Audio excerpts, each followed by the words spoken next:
श्रीराम समर्थ. श्रोते हो, आपण अर्चन भक्तीविषयी विवरण बघतोय की आद्य शंकराचार्यांनी उपासकांमध्ये जे शैव वैष्णव असे भेद झाले होते ते कमी करण्यासाठी समाजात जाणीवपूर्वक पंचायतन पूजा त्यांनी सुरू केली. मग ह्या पंचायतन पूजेमध्ये कोणकोणते देव असतात तर गणपती, शिव, हरी, भास्कर आणि अंबा यांचे पूजन केले जाते. मग गणपतीचं पूजन केल्यानंतर बुद्धी मिळते, शिवाचं पूजन केल्यानंतर ज्ञान प्राप्ती होते, हरीचं पूजन केल्यानंतर लक्ष्मी प्राप्त होते, भास्कराचं म्हणजे सूर्याचं पूजन केल्यानंतर तेज मिळतं आणि अंबेचं पूजन केल्यानंतर आपल्याला शक्ती प्राप्त होते. अशा ह्या उपासनेनी आपण ह्या पंचायतनाचं पूजन करायचं असतं. आणि जे आपलं आराध्य दैवत आहे त्याला मध्ये ठेवावं आणि चारी बाजूंनी इतर देवता ठेवाव्या अशी मांडणी शंकराचार्यांनी समाज हितासाठी करून दिलेली आहे.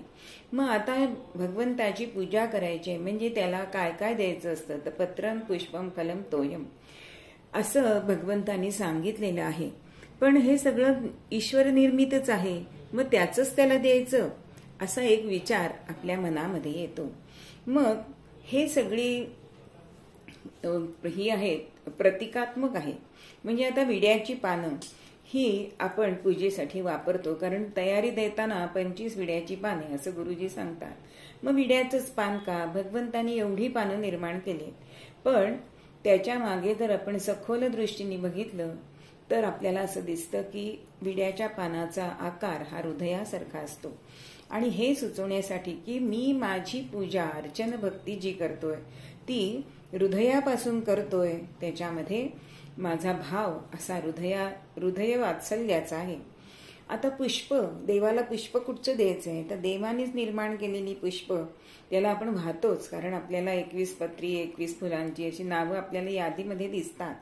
पण ईश्वराला खरं पूजन करताना काय व्हायचंय, कुठलं पुष्प व्हायचंय तर वाणी पुष्प. वाणी पुष्प म्हणजे काय तर त्याचं नामस्मरण घ्यायचंय. कर्मपुष्प म्हणजे काय तर कर्मपुष्प व्हायचंय म्हणजे सत्कर्माचं पुष्प आपण भगवंताला व्हायचंय.